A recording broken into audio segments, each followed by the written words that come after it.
મિત્રો, જ્યારથી આ ભારતીય જનતા પાર્ટી દ્વારા જે આપણા ડેડિયાપાડાના ધારાસભ્ય ચૈતરભાઈ વસાવાને જેલમાં ખોટા કેસોમાં સજા કરવામાં આવી છે, ત્યારથી જ નર્મદા જિલ્લાનું જે ફોરેસ્ટ વિભાગ છે એ એક્શનમાં આવ્યું છે અને જે વર્ષોથી આદિવાસી સમાજના લોકો સનદની જમીનો, જંગલની જમીનો જે વર્ષોથી ખેડે છે, આજે તેવા લોકો પર લાઠીચાર્જ કરે છે અને ખોટા કેસો કરવાનો પ્રયત્ન કરે છે. 2002 અને 2003 થી લઈ જે ખેડૂતો વર્ષોથી ખેતી કરે છે, અત્યારે ચોમાસાની ઋતુ છે, આજે તે સમયે આ ખેડૂતોને ખેતરોમાંથી બહાર કાઢી મૂકવામાં આવે છે, એમની પર લાઠીચાર્જ કરવામાં આવે છે, ખોટા કેસોમાં એમની પર ગુનો નોંધવાનો પ્રયત્ન કરે છે. ભરૂચ જિલ્લાના સાંસદ મનસુખભાઈ વસાવા, જેઓ છેલ્લા 30-35 વર્ષથી સાંસદ છે અને જે આ બોર્ડર લાગે છે એ બોર્ડર નર્મદા અને જે આજુબાજુનો જે વિસ્તાર છે એ વિસ્તારના જ અમારા ગણપતભાઈ વસાવા, જેઓ કેબિનેટ મંત્રી હતા અને તેમણે પણ આ ખેડૂતોનો પ્રશ્ન આજ દિન સુધી હલ નથી કર્યો કે નથી સંસદ મનસુખ વસાવાએ. છેલ્લા 4-5 દિવસથી આ મેટર સમગ્ર ગુજરાતમાં અને ખાસ કરીને અમારા ટ્રાઇબલ વિસ્તારમાં જે ખેડૂતો ખેતી કરે છે એ ગુંજી રહી છે. ભારતીય જનતા પાર્ટીના જે નેતાઓ છે, લીલાબેન વસાવા, તેમણે રાજીનામું પણ ધરી દીધું છે. ભારતીય જનતા પાર્ટીના જિલ્લા પ્રમુખ કહે છે અમે પ્રદેશમાં મુલાકાત કરી આવ્યા, અમે મંત્રીમંડળમાં મુલાકાત કરી, ડેપ્યુટી સીએમની મુલાકાત કરી. તો ભાઈ, છેલ્લા 30-35 વર્ષથી તમારી સરકાર છે, સંસદ સભ્ય તમે ત્યાંના છો, ગણપતભાઈ અગાઉ કેબિનેટ મંત્રી બની ચૂકેલા છે, કેમ અમારા લોકોને તમે જ હેરાન કરો છો? આદિવાસી સમાજને કેમ ટાર્ગેટ કરવામાં આવે છે? આજે એ લોકો પાસે નથી બીજી કોઈ જમીન ખેતી કરવા માટે કે નથી કોઈ એમની પાસે ધંધો વ્યવસાય, એ લોકો બેરોજગાર લોકો છે.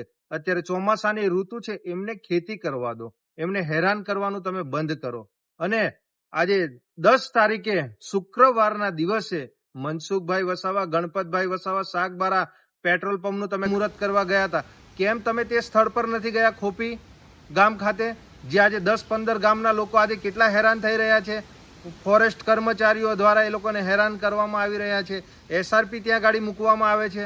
ભાઈ, તમારા મત વિસ્તાર છે, આ તમારા એક જવાબદાર વ્યક્તિ છો તમે, સાંસદ, અને ગણપતભાઈ કેબિનેટ મિનિસ્ટર રહી ચૂકેલા છે, તેમ છતાં કેમ નથી જતા? તમે સાગબારા તમે જઈને આવ્યા તો કેમ એ ખેડૂતોની વેદના સાંભળવા નથી ગયા? એ ખેડૂતો જોડે અન્યાય અત્યાચાર થાય છે, કેમ તમે એ બાબતે ફક્ત લેટરો જ લખો છો? આ લેટરો બેટરો લખવાનું એ બધું બંધ કરો અને જે પ્લેટફોર્મ પર રજૂઆત કરવાની છે, જે લોકોને ન્યાય અપાવવાનો છે, એની વાત કરો. લેટરો તો ભૂતકાળમાં ઘણા બધા સામાજિક આગેવાનો પણ લેટરો આપે છે, આવેદન પત્રો આપે છે અને મુખ્યમંત્રી, પ્રધાનમંત્રી, રાષ્ટ્રપતિને પણ લેટરો લખે છે. પણ આજે તમે આટલા લેટરો આપવા છતાં કયું કામ તમે કર્યું? જણાવો અમને.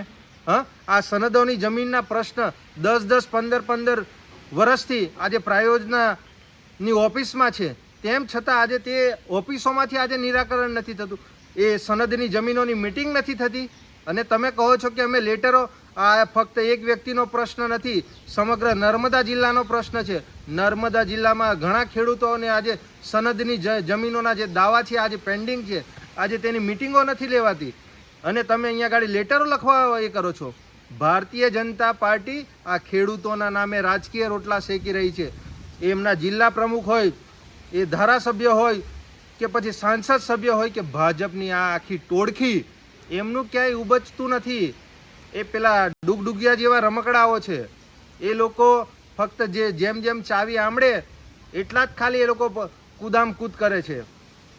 આજે એમનું જ પોતાનું સંકલન નથી થતું અને અમારા સમાજને જ્યારે અત્યાચાર, અન્યાય થઈ રહ્યો છે, ત્યારે આ સાંસદ લેટરો લખે છે. બંને ગણપતભાઈ વસાવા સાથે હતા તો ભાઈ તમારે ત્યાં એ ખોપી ગામ ખાતે મુલાકાત લેવા જવી જોઈએ ને ખેડૂતોની, કેમ નથી ગયા તમે લોકો?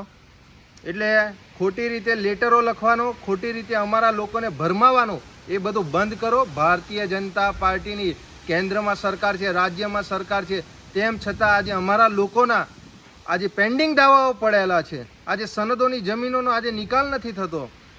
એટલે ખોટું રીતે અમારા લોકોને ભરમાવાનું બંધ કરો. ચૈતરભાઈ વસાવા જો અત્યારે હોત તો મજબૂતાઈથી આ લોકોનો અવાજ સાંભળતા, આ લોકોનો ન્યાય અપાવતા. આજે તમે લોકો સરકારમાં બેઠા છો પણ તમારી પીપોળી પણ નથી વાગતી ત્યાં આગળ.